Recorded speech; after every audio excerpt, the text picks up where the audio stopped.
Welcome to this explainer. If you think back to the massive nationwide rollout of the interstate highway system in the 1950s, or even that gargantuan effort to lay the first transatlantic cables for the early internet, well, we are standing at a remarkably similar precipice today.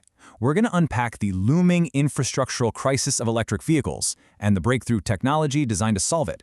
If you've been paying attention to the roads lately, you know the transportation landscape is changing incredibly fast. But beneath that surface-level shift, there is a massive logistical challenge brewing. It's a challenge that literally threatens to stall our electric future before it fully arrives. So today, we're going to break down exactly what that bottleneck is. And much more importantly, we'll explore the fascinating, highly adaptable solution researchers are developing to break right through it. Okay, let's dive right into this massive number. 280 billion kilowatt hours. This represents the staggering projected global energy demand for EVs by the year 2030. Just to put that into perspective for a second, that is roughly equivalent to the annual energy consumption of the entire country of Spain. It's an absolutely astronomical amount of power that we somehow have to deliver to millions of moving vehicles across the globe. Honestly, it's a logistical puzzle of epic proportions. How are we going to generate, route, and deliver that much electricity to cars that are, by design, always on the move? We aren't just talking about generating the power here, we're talking about the sheer physics of moving it from the grid to the battery without melting the infrastructure in between. So to understand how we get to that massive demand and how we actually solve it, here is our roadmap for today's explainer. 1. The electric vehicle boom. 2. The coming energy bottleneck. 3. The limits of fixed infrastructure. 4. Enter mobile charging stations. And finally, 5. Untethering the future. All right, let's jump right in with Section 1, the electric vehicle boom. Now, what's really interesting here is the sheer momentum of adoption. It shows how quickly EVs are taking over the global passenger vehicle fleet. Back in 2018, we saw over 2 million EVs sold globally. Fast forward to the projections for 2025, and we're looking at 10 million EVs sold.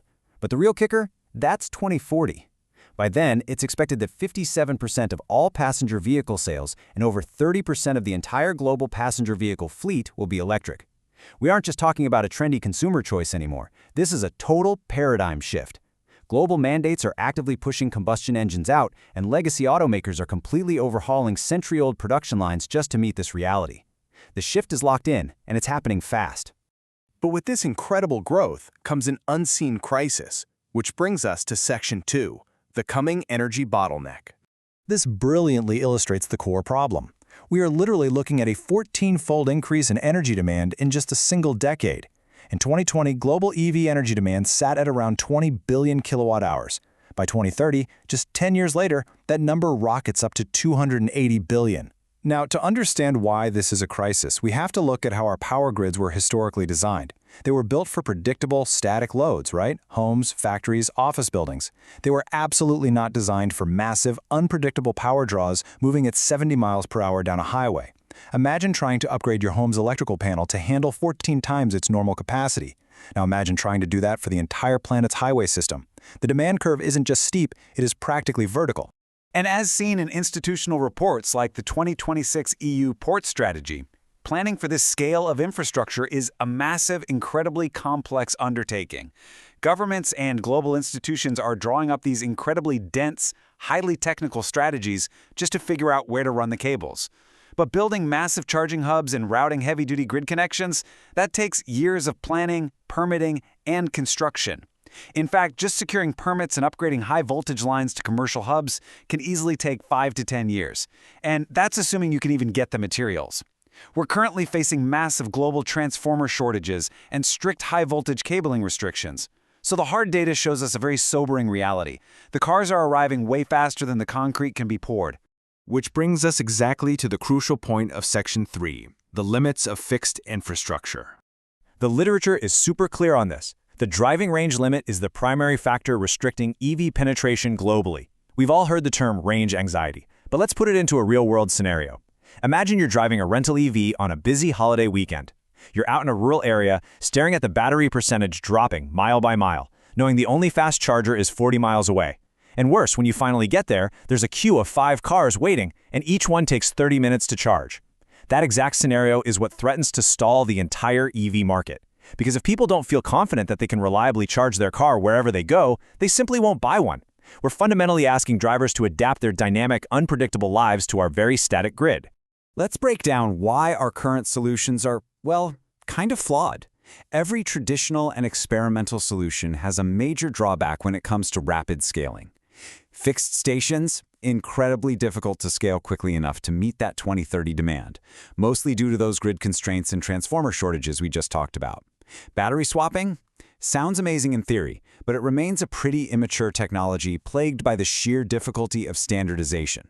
I mean, think about it. Trying to get massive, competing legacy automakers like Ford, Tesla, and Volkswagen to agree on a universal, swappable, proprietary battery shape? That is a logistical nightmare. And what about wireless charging lanes?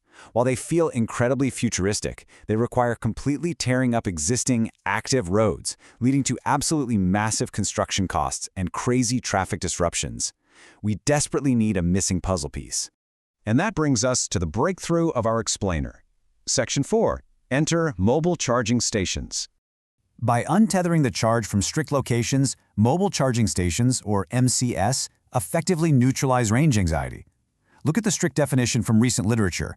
These are systems that provide off-grid charging services with absolutely no restrictions on the location or the time of the charging process.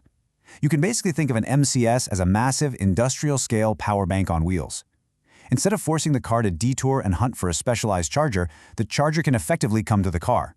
It's a brilliant inversion of a century-old fueling model.